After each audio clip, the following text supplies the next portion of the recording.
On one of the most important days of my life, Clara deliberately broke my bracelet. My brother grabbed my arm and said, "Clara kindly wished you well. Did you deliberately break the bracelet to frame her?" My boyfriend sneered at me and raised his chin. "You choose, either take off this cursed thing and continue with the marriage, or—" I tore off the veil and threw it at his face. "I choose the third path. I don't want love or family ties anymore." But later they regretted it, desperately searching for me, wanting me to come back. The mirror in the dressing room reflects my pale face. Her fingers unconsciously stroked the jade bracelet on her wrist, the cool touch making her fingertips tremble. This was given to me by my grandmother just before she passed away. She said that jade nurtures a person and can protect me from disasters. Disaster prevention? I stared at the winding emerald patterns in the bracelet and suddenly burst into laughter. The loud crash of the door being slammed open interrupted the thoughts. Clara stumbled to the dressing table, her hair disheveled, her eyes red-rimmed, looking just like a frightened rabbit, if one overlooked the fleeting smile at the corner of her mouth. "Avril, I came to bring you a bouquet." Her voice trembled as she reached out to touch the pearl hairpin in the jewelry box. I instinctively protected the box. Over the years, how many things has she accidentally broken of mine? At 12, I broke the glass lamp my mother gave me. At 15, I tore up the sketch I won an award for. Last month, I even accidentally burned the letter Gray wrote to me. But this time, she didn't touch the hairpin. She suddenly stumbled and bumped into me, her diamond bracelet snagging on my bangle. A crisp sound. The jade bracelet cracked with 3 seams, and tiny fragments splashed on the ground, scattering small glimmers of light. I stood frozen in place, my eardrums buzzing. Clara's cry pierced sharply. "Why did Avril push me?" "I just wanted to touch the bracelet." The door to the dressing room was pushed open again. Sean's bow tie was askew, his breath heavy, and as his gaze swept over the scattered shards of jade, his pupils suddenly constricted. "Avril." He grabbed my arm. "Clara kindly wished you well. Did you deliberately break the bracelet to frame her?" I stared at the sapphire cufflinks on his suit sleeve. That was the birthday gift I bought with my first month's salary, now trembling slightly with his furious breaths. "Brother, this is Grandma's heirloom." "Then what?" he sneered. "Clara is the living person. You need to apologize to her right now." "Apologize?" Gray leaned against the door frame, interrupting him, with an unlit cigarette pinched between his fingers. He wasn't wearing a tuxedo, and on his chest was pinned a cartoon rabbit brooch that Clara had embroidered last year. "Why don't I choose for Avril?" He tilted his chin at me. "Take off this cursed thing and continue the wedding, or—" "I choose the third path." I tore off the veil and threw it at Gray's face, and the bracelet also snapped with a crack, finally breaking completely. Fragments fell softly through the gaps between the fingers. I bent down to pick up a piece of broken jade. The sharp edge cut into the palm, blood droplets seeped into the cracks of the jade bracelet, like the blood my mother coughed onto the handkerchief before she passed away. "I will tell the guests that this wedding is cancelled." Gray's laughter was like shards of glass scraping against the eardrum. He raised his hand and stuffed the cigarette into the corner of his mouth. In the flickering light of the spark, those eyes that once picked gardenias for me were filled with mockery. "If it weren't for my parents threatening me with inheritance rights, do you think I would have acted so deeply in love with you for so many years?" Clara huddled behind him, sobbing, tears falling like beads, as if what had shattered was not the jade bracelet, but her spine. I clenched the broken jade in my palm. The split mouth pierced into the flesh, causing pain that jolted one awake, just like that year when he was 14, when he climbed over the wall to skip class and took me to see an outdoor movie.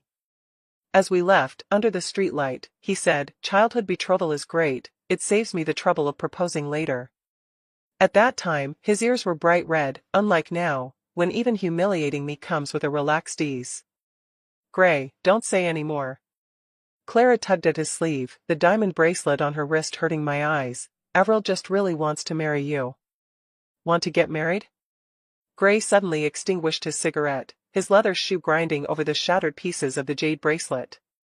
"If she weren't the beloved daughter of the Gu family, would this wooden beauty even be worthy of entering the Lin family door?" Sean suddenly moved. He loosened his tie and approached me. "Are you done making a scene?" Are you satisfied now that Clara is crying so hard she's having an asthma attack? Go out now and tell the officiant to continue the wedding, and I'll pretend nothing happened. A very familiar tone. Last year at the Lynn family's banquet, Clara spilled red wine on my dress, and he apologized to me like this. Clara didn't mean to. What did you want her to do? I turned and walked towards the banquet hall, blood dripping from my fingers onto the hem of my dress. Gray laughed behind him. To catch someone, let them go? When the noise of the guests surged towards me like a wave, I saw the puzzled and uneasy faces of Lynn's parents. The hand of the host handing over the microphone trembled. I licked away the taste of blood from the corner of my mouth, and aimed at the dark sea of cameras below. Thank you all for coming to my annulment banquet. The sound of shattered cups and plates came from the corner, and Gray finally squeezed to the front of the stage, his collar askew, and the rabbit brooch on his chest had somehow been torn off. Avril, are you crazy? He reached out to grab the microphone, his nails digging into my arm, leaving marks. Come back with me. At worst, I'll pick you a jade bracelet that's 10 times more expensive. I turned to the side to dodge, raising my blood-soaked left hand. Fragments of jade embedded in the flesh, like a cluster of flames that are about to extinguish yet still flicker. Gray said this marriage was my scheme. I smiled at the camera, catching a glimpse of the joy in Clara's eyes, then let everyone witness, from now on, I have no relationship with Gray whatsoever. Gray's face turned pale. At that moment, I heard Sean's muffled grunt. He went barehanded to grasp the sharp shards of jade, blood seeping out from the cuff of his suit, leaving dark stains, just like that year when I gave him cufflinks, and he laughed while ruffling my hair. Avril, I'll always have your back. The sound of camera shutters from the audience poured down like a torrential rain. I walked over to Sean, carefully gathered the broken bracelet and wrapped it in a handkerchief, then headed towards the door. April. Gray reached out his hand to me.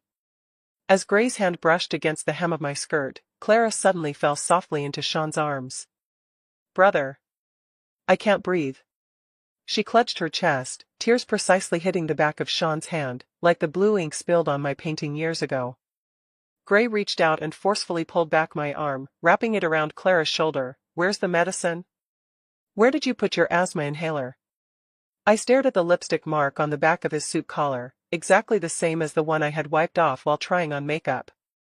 My best friend Piper's car was blocking the hotel revolving door, honking loudly. Avril. She leaned halfway out of the car window, her emerald earrings swaying in the wind like green shooting stars. Avril will take you to eat at 10 dessert shops. In the rearview mirror, Sean was carrying Clara horizontally as he ran toward the lounge, with Gray stumbling behind, clutching a bottle of medicine. When I had a high fever at 12, they panicked like this too, but now they are rushing towards another carefully rehearsed fainting spell. Gray, you bastard. And your brother, did a dog chew on your eyeballs? Piper slammed the accelerator, the car's engine roaring, the scent of the air freshener mixing with the bloody smell of my palm, creating a kind of spicy wake-up call. I rolled down the car window, letting the night wind rush into my throat. When we played hide and seek as kids, Gray took the blame for me 3 times, and Sean helped me with my summer homework for 3 whole years. The broken bracelet and the handkerchief, like Grandma's intermittent reminders as she lay dying. Avril, you must wear the bracelet when you get married. The bracelet is inlaid with a pigeon blood ruby, which my grandmother personally brought back from a mine in Myanmar. That year, I stood on tiptoe by the workbench, watching the silver-haired old man carve intricate vine patterns on the inside of the bracelet with a chisel. Is Grandma casting a spell? It is a blessing. She dipped the vermilion to outline the ruby pedestal. On the day Avril gets married, when the moonlight shines in, it will reveal your name here.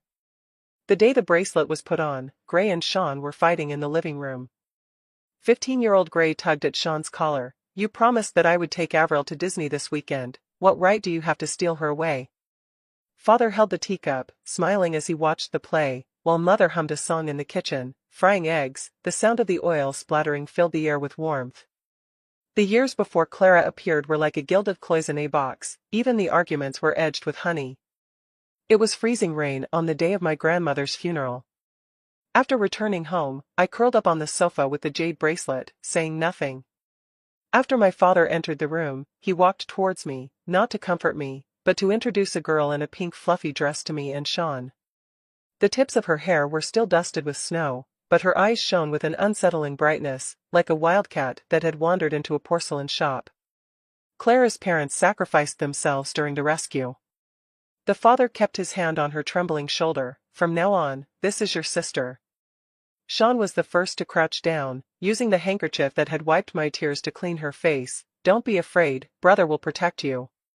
That night, Clara accidentally stumbled into my room and knocked over Grandma's treasure chest. When a jade bracelet fell at her feet, she suddenly looked up and smiled at me. "Avril, guess who will believe you this time?" Gray burst in just as he saw her pressing my wrist down onto the emerald shards. The moment the blood bead emerged, Clara screamed and fell into his arms. "Avril insisted I wear this, I accidentally." That winter snow was truly cold, so cold that even the light in the young man's eyes froze. Later, Clara changed her surname to Gu under her father's arrangement. On the day she changed her surname, Clara came to knock on my door wearing the sapphire cufflinks I gave to Sean. "Avril, look, Dad said this is what befits the daughter of the Gu family." She twirled the cufflink with her fingertips, the blue light flickering over the family photo on my bedside table, in which my father held me in a princess dress. Now the owner of that dress was pressing the frame down on the table. The last scramble occurred on the night of the winter solstice. The jade safety lock designed by Grandma lay in Clara's palm, and she tilted her head and smiled at me. "Brother Sean said that things worn by the dead are unlucky. Avril won't be angry, right?" I reached out to snatch it, but my father grabbed my wrist. "If Clara likes it, give it to her. If your grandmother were alive, she would definitely want to cherish her too." As Clara fell, Gray happened to push the door open. "Avril, that's enough." He caught the sobbing Clara, who was hiccuping, with one hand and pinned me against the display case with the other. "Do you have to make such a scene every time to feel satisfied?" The glass cabinet door pressed against my back, and I saw 15-year-old Gray in the frame handing me candied chestnuts. Piper parked the car in the shade of the phoenix tree, gripping the steering wheel tightly. "I'll go in with you. If that green tea acts up again, I will. Don't drag down the Tang family's business." I pressed down on the back of her hand, which was bulging with veins. Last month, Gray cut off 3 collaborations with the Tang family, simply because Piper splashed half a glass of champagne on Clara at the party. The old house's corridor light flickered on and off, much like those days of pretending to be asleep. At 16, Clara secretly wore my dress and tore the waist. My father said, "Let her have it." At 18, she fraudulently claimed my design and won an award. Sean said, "Clara needs recognition more." Last night, she crushed my engagement, and they said, "Clara has been wronged." At the entrance, I pointed to the trembling dandelion under the light for Piper. "You see, some things just scatter when the wind blows." Clara curled up on the silk sofa, painting her nails, the bright red polish dripping onto her grandmother's favorite Sue embroidery cushion. "Oh dear, why is Avril back so early?" She swung her little feet, the diamond anklet entwined with the pearls she took from my jewelry box back then. "Gray said you were like a piece of stubborn toffee, and sure enough." "All right, stop bothering me. From now on, Sean and Gray are yours. I don't want those two trash anymore." I walked straight past her to the safe. The password was my grandmother's death anniversary. Clara suddenly dropped the nail polish bottle, stepping barefoot on the ground covered in scarlet. "What are you pretending to be so noble for? You don't want it? Can you even afford it? They were originally my trophies." She picked up the photo frame on the coffee table, a family portrait from my 5th birthday, and my face in the picture was burned with a cigarette butt. "You think Gray chose me for what reason?" She laughed maniacally, her nails digging into the glass frame. "Every time he holds me, he says I cry 1,000 times more vividly than you." The moment the safe popped open, she suddenly became as quiet as a ghost. I took out the remnants of the jade bracelet and carefully placed them in the safe. The moonlight invited in from the window, casting my name on the inner wall's vine-like patterns. Clara's face suddenly twisted, like a demon revealed by a spell. She rushed over and pushed the safe down. When the safe crashed to the ground, Clara's scream was as sharp as a blade scraping against porcelain. The old treasures I cherished poured out like an avalanche. The crystal music box Gray gave me rolled to her feet, the cherry blossom specimen from my 16th year shattered into powder, and the bracelet he spent 3 months making for me was now tangled in Clara's diamond anklet, like a dying snake. Why did Avril push me? She curled up on the carpet, 10 centimeters away from the glass shards, crying as she looked up. I am too familiar with this expression. Last year she used this very demeanor to lock me in the attic with Sean for an entire night. Gray burst in and knocked over the blue and white porcelain vase in the entrance. The entwined lotus pattern that Grandma loved most had cracked into 8 petals amidst the chaos on the ground. He stepped on the shards and pulled my wrist. Under the crystal chandelier, I saw 2 reflections of myself in his pupils, one covered in blood, on the verge of collapse, and the other gently enveloped by the moonlight of 15 years. You will never learn to be kind, will you? He slammed me against the sharp corner of the cabinet, and the moment my back hit the metal floral design, I heard the faint sound of my scapula cracking. The basketballs he blocked for me, and the vicious dogs he held back in those years have now turned into ice picks stabbing into my ribs. Clara sobbed at the right moment. Gray, don't blame Avril, it was my fault for touching Grandma's bracelet. Gray, hearing this, became even angrier, his hand gripping my shoulder so tightly it felt like it was digging into my bones. Clara puts up with everything, and you still want to nitpick over a lifeless object? I've already agreed to marry you, what more do you want? My blood flows down my calf into the high heels, sticky and warm. I fumbled to pick up a half-torn sketch. On the night of my 18th birthday, Gray held this portrait outside the studio window, fireworks exploding behind him into a sea of stars. Look, my Avril is more dazzling than the moon. Now this face is soaked in red wine stains. I crumple the paper and throw it at his chest. Gray got it wrong, it's me who won't let myself go. The crumpled paper startled the enamel box on the coffee table, causing it to roll out a string of faded paper cranes, each with Mary Avril written on its wings, folded the night before his college entrance exam. Gray suddenly froze like a statue, his Adam's apple bobbing as he tried to say something, but was interrupted by Clara's sobs. It hurts. She clutched her smooth, new ankle and sobbed, Gray, am I going to be lame? Gray bent down to hold her, his movement seeming to be pressed on slow motion, the cuff of his suit brushing against my bleeding knee. Go to the hospital yourself, the wedding will still go on as planned. The last half of the sentence felt as light as if trying to convince oneself. Their departing figures overlap with the old times. On a stormy night at 14, Gray held me, who was suffering from acute gastroenteritis, and rushed towards the emergency room. In the puddles crushed under his white sneakers, he shouted louder than the thunder, Avril, don't sleep. We promised to have 2 daughters.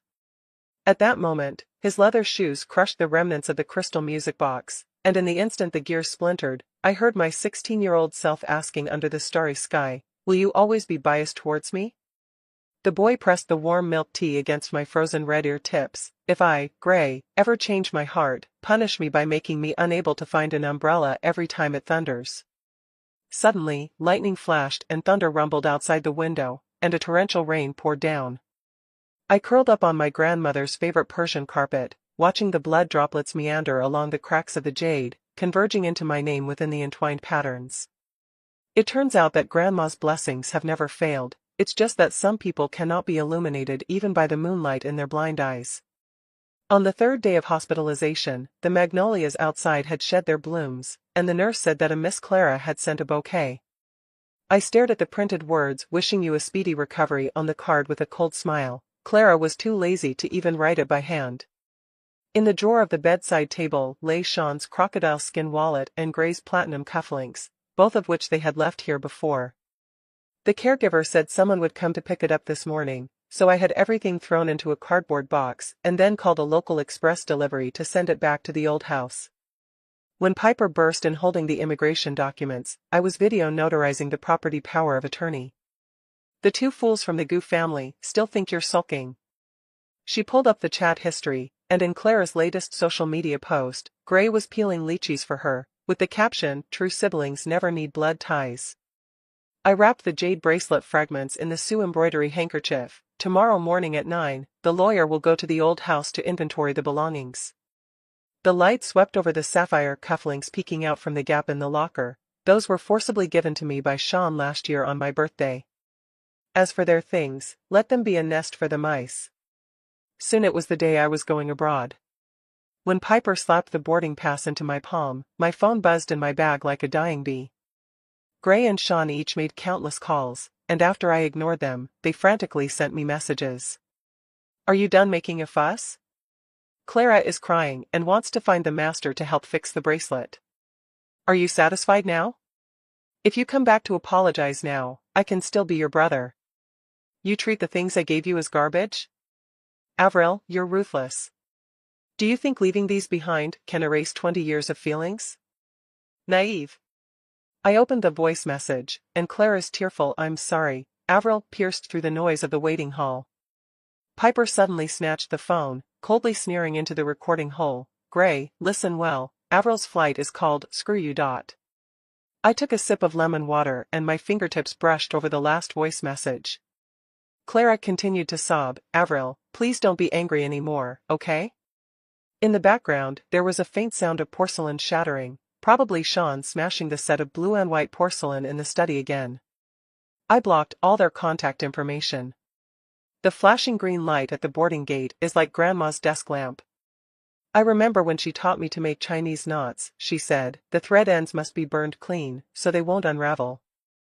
Before the plane took off, the maid, Aunt Chen, secretly sent me the video she had taken. The study in the Gu residence, the camera is partially obscured by a vase. The 13th time Sean dialed the same number, the mechanical voice was particularly jarring in the silence. Definitely a signal problem. Gray loosened his tie, the sapphire cufflink stained with whiskey. Last time she ran away from home, didn't she come back by herself? The camera shifts, capturing Gray curled up on the sofa, flipping through an album. His fingertips repeatedly caressed a certain photograph, the moonlight illuminating the faded red string around his wrist, identical to the one I burned. Sean's eyes were vacant. She used to come to me crying even when she cut her finger. Then, the two men stared blankly at a wall. There used to be all my honor certificates from elementary school to high school posted there, but of course, they are gone now. Before going abroad, I took the time to go back and took all my certificates with me. Now, only Clara's various certificates remain there. Sean kicked open the cardboard box, and the sapphire cufflinks clinked and rolled to Gray's feet. She really dares. Gray crushed half a box of the mint candies I had left, the ones I used to stuff in his pockets every day during the year he quit smoking. Book a ticket. I'm going to get him back right now. What ticket are you booking? Sean suddenly grabbed Gray by the collar. Back then, you said Clara was pitiful and spent more time with her, now you're pretending to be so sentimental. The camera shakes and finally freezes on the torn paper cranes, 365 of them that Gray folded while staying up late before the college entrance exam, wishing for me to achieve my dream of getting into my desired university. Clara entered with a fruit platter. Sean, Gray, don't worry, Avril should come to her senses after a while. Alright, you go back to your room and rest, didn't you twist your leg today? Sean's tone towards her was really not good this time. We know what to do about other things. The video abruptly cut off with Sean's roar. Her passport expired a long time ago, where can she run to? He didn't know that on the night I kept vigil with my grandmother's urn, I had already dug out the green card that had been pressed at the bottom of the drawer. It was something my mother had arranged for me when she didn't have much time left. Now it has become her daughter's last escape route. Mom Chen sent me a message. They all seem to regret it. They should soon see the true nature of that woman. She originally didn't dislike Clara that much. But her son had uremia before, yet Clara wouldn't let her take a leave and insisted that she make her specialty, crystal shrimp dumplings. Of course, Clara wasn't so straightforward at the time, she just pretended to be very understanding. Aunt Chen has something to do, so she should go back first. It's just. I really want to eat, sigh, it's all my fault for being so greedy. This was said in front of Sean, so Sean immediately let Chen Ma stay and prepare the shrimp dumplings before going back. Because she couldn't give up this job, Chen Ma was anxious and tormented, but she had no choice but to endure and stay. In the end, I couldn't bear to see Aunt Chen's swollen red eyes, so I let her leave first and even gave her some money to pay for her son's medical expenses. Sean didn't blame Chen Ma later, he just took this incident as one of the pieces of evidence against Clara and scolded me again. I smiled and replied to Chen Ma, thank you, Chen Ma, but you don't need to tell me about their matters anymore. On the day I landed in Paris, there was a light fog, and Grandma Shen was waiting for me at Charles de Gaulle Airport, wrapped in a cashmere shawl. My grandmother always said she was a Chanel-wearing warrior. Sure enough, the old lady was cursing the taxi driver who was overcharging her in French while pulling out the keys to my new apartment and the job offer from the Design Institute from her Hermes bag. Your grandmother entrusted me to take care of you, and I can't let her lose face before God. Thanks to Grandma Shan's help, I hardly had to exert any effort to solve the most troublesome accommodation issue upon arriving in a foreign land. After a simple shopping trip, I made myself a light lunch, and after eating, I took a short nap. Piper's video call popped up at 3 in the afternoon, and she was chugging iced Americanos while sporting dark circles under her eyes. Clara now looks like a kicked chihuahua. Yesterday, I went shopping and happened to see her pretending to faint and grabbing Gray's shirt corner. Guess what? Gray just shook her off and shouted, "Can you just be quiet for a moment?" The camera shook, revealing her computer's Facebook with two people's 99+ unread messages. Those two jerks are blocking my garage every day now. Sean even dug out the broken watercolor pencils you gave him in kindergarten, insisting that I must know where you are. She suddenly leaned closer to the camera and lowered her voice. Gray, with his scruffy beard, told me that every night he dreams of you piecing the jade bracelet back together, revealing his name in the moonlight. I feel very sorry for Piper because, due to the partnership between her family and the Gu family, she can't block those two. You might as well go abroad with me. Piper wailed, I would like to, but my dad is forcing me to take over the family business. Nowadays, I leave early and come home late, just to look at reports and accounts. Ugh. She said, becoming serious again, a bit worried, those two bitches are sending people to look for you nonstop, you. I comforted her, it should be fine. I used to go to the UK, the US, and Japan often, they probably wouldn't think I would be in France. But I thought it was somewhat beautiful, because half a year later I saw Sean and Gray again. That day, when I pushed open the apartment door holding a plastic bag from the supermarket, I first smelled the sour, rancid odor of the leftover whiskey. Gray curled up on the steps, asleep, his suit wrinkled like a rag, the tie loosely tied around Sean's wrist. They had actually tied themselves together with the red string that had once bound my birthday gift, as if that would prevent them from losing each other again. Avril. Sean sprang up from beside the trash can, stubble sticking to a piece of dry leaf. He raised the Doryman thermos, a Christmas gift I gave him in middle school, with dried cola stains still stuck in the scratches on the cup. When Gray woke up, he knocked over the cardboard box by his feet, and I caught a glimpse of the exposed fragments of the cherry blossom specimen. At 19, in Kyoto, he had squatted on the steps of the shrine for 3 hours, saying he wanted to keep spring forever for me. We searched 7 countries. Gray's voice was like a rusty piano string. He reached out to touch the baguette in my arms, only to suddenly realize that his fingertips were tinged with Clara's perfume, and he recoiled as if electrocuted, rubbing them vigorously on his pants. I crossed the baguette over my chest as a weapon. Mr. Sean, according to Article 226-3 of the French Penal Code, illegal intrusion can result in imprisonment. Gray suddenly knelt down and rummaged through the cardboard box. Look. My brother and I restored the old house, your room. Even that wilted pot of mint on the windowsill. That's basil. I interrupted him, you can never tell my potted plants apart, just like you can't distinguish Clara's lies. Sean shook out a yellowed Ultraman t-shirt. I've kept the sheets you wet when you were 10. You said your brother's wardrobe is a time machine. Why are there no mom and grandma in the time machine? I lifted the trash can, revealing the cigarette box they had just thrown away. Just like you always have Clara's asthma medication in your pockets, yet you can't remember that I'm allergic to nicotine. Gray suddenly clutched his chest and crouched down, and I instinctively took a half step back. The man who once shielded me from the wine bottles now looks up at me in the same posture Clara used to feign heartache. What will it take for you to come back? I'll send Clara to a mental hospital if you want. Or should I just die? I watched him pull a stack of photos from the inner pocket of his suit, his fingertips trembling as he spread them out on the steps. In the surveillance screenshot, Clara is wearing my old nightgown, crushing sleeping pills and pouring them into his whiskey glass. You left the next day, and she climbed into my bed. His throat felt like it had swallowed shards of glass, but she doesn't have that scar on her back, the scar from when you shielded me from the boiling water when you were 15. Sean suddenly tore open his shirt, revealing a faded French tattoo on his chest that read, Sister. Clara tore up all your photos, so I carved the memories into my flesh. He dug his fingers into the scab tattoo, but no matter how I tattoo it, I can never get the original you back. We chose the most remote sanatorium for her. Gray hurriedly added, she will definitely not appear in front of us again. I rubbed the twisted branch pattern carved by Grandma Shan on the apartment key, and suddenly remembered my grandmother's words, when jade is broken, it can be repaired with gold, but when a heart is broken, gold leaf will only cut and bleed. I remained silent for a long time before finally speaking. Sean, the night I had a fever when I was 12, you said you would always protect me. His pupils suddenly constricted, and then when I turned 20 and had a fever of 39 degrees, that night he was holding Clara while watching a concert. My phone was dead, and I was so sick I could barely make a sound, almost crawling to the landline to make the emergency call. Gray, you swore at Grandma's funeral that you would love me for her.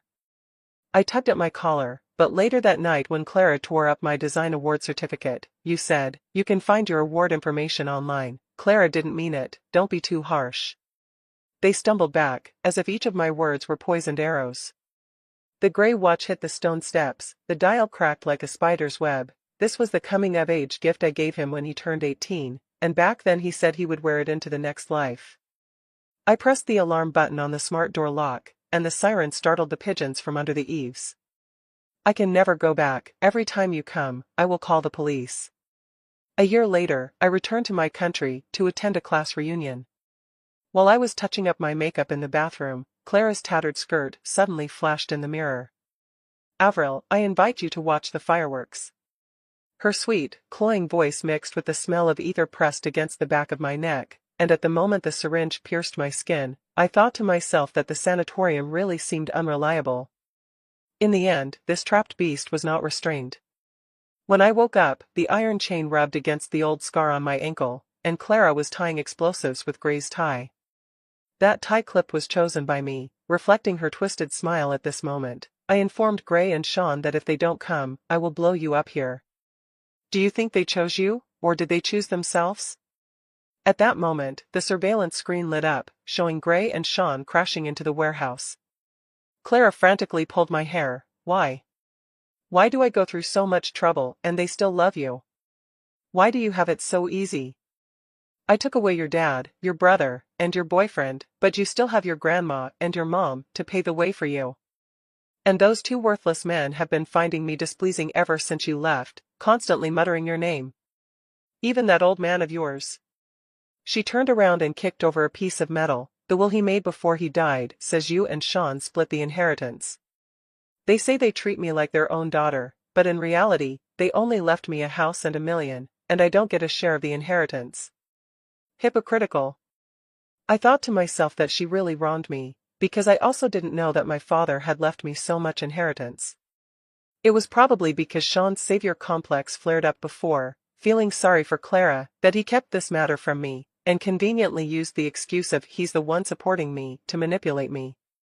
Gray and Sean burst into the room. Sean's face turned pale. Clara, let Avril go. Otherwise, I will make you wish you were dead. Gray said nothing, just kept staring at Clara's every move. Clara smiled strangely and said, it's useless, you will never be able to save this bitch. She suddenly raised the knife and stabbed down at me.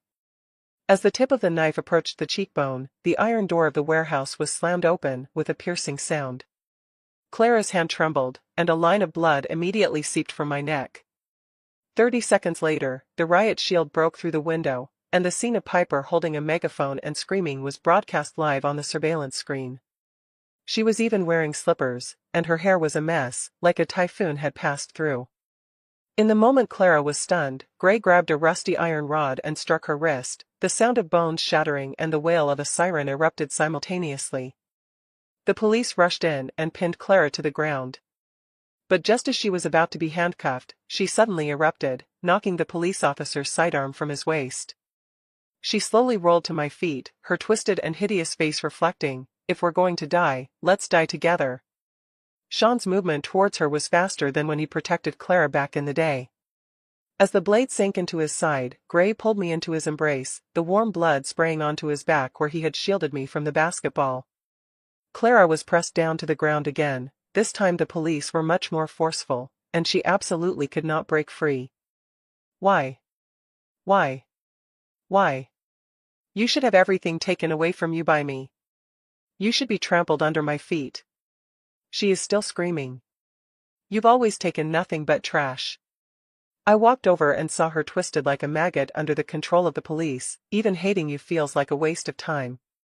Sean is not in life-threatening danger, but the doctor tactfully indicated that one of his kidneys would have difficulty functioning in the future.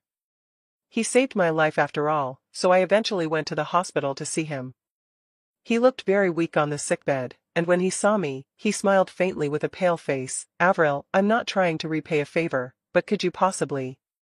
I interrupted him, I forgive you. A sparkle of hope burst forth in his eyes. But that's all there is to it. If you expect that we can restore any sibling bond between us, I advise you to give up that fantasy as soon as possible. The bond between siblings disappeared long ago when you repeatedly favored Clara. The light in his eyes extinguished. When I left the ward, I heard a sobbing apology coming from inside. I'm sorry, I'm sorry, I'm sorry. A faint sting passed through my heart. But that was not for Sean, but for the beauty that once truly existed and has now vanished, without a trace. Arriving in front of the elevator, Piper was leaning against the wall, munching on a sandwich, and looked up at me, shaking her phone. Grandma Shen is asking when you're coming back. She said the cherry blossoms at the Paris studio are in full bloom. On the day I set off back to Paris, I received a call from Father Lin. Gray is in the late stage of liver cancer. The old man's voice was like sandpaper. The doctor said at most 3 months. He wants to see you one last time. I caressed the gold and laid on my jade bracelet. Piper previously introduced me to a skilled master craftsman, who put in a lot of effort and finally repaired the jade bracelet my grandmother left me. Uncle, that's not appropriate. On the other end of the phone came a suppressed sigh. Avril, he still has the watch you gave him on his bedside table, and he won't even fix it. Uncle knows that he was wrong to you before, but can you? I remained silent for a long time, then said, I'm sorry, Uncle. I hung up the phone and walked towards the boarding gate with my luggage. A few days after returning to Paris, I woke up to the simultaneous voice messages from Sean's lawyer and Piper. Besides the inheritance you were entitled to, Mr. Gu has also transferred all his shares to you and is willing to serve as a professional manager. The lawyer's voice sounded like he was reciting a eulogy. He said this is a belated dowry. Piper's tone was somewhat complicated. Gray is gone, he was still holding the watch you gave him. I replied with an O to indicate that I received it. Piper's voice immediately came back. Darling, you wouldn't have softened your heart, would you? Let me tell you. Am I the kind of person who goes back on their word? Let's not talk about that. When are you coming to Paris? I'll treat you to a Michelin 3-star meal. I replied to Piper's message while getting out of bed to wash up, get dressed, and do my makeup. Today, Grandma Shen invited me, saying she wanted to introduce me to a handsome guy with golden hair, who is said to be the design director of a luxury brand. As I pushed open the door to the restaurant, Grandma Shen was winking at me while holding up a champagne glass. Sweetheart, this is Alex, his grandfather is an alumnus of your grandmother. The blonde man turned around, his blue eyes like the morning mist over the Seine. I heard you restored a legendary emerald? I'm in need of a partner. A light rain began to fall outside the window. Spring had finally arrived in Paris.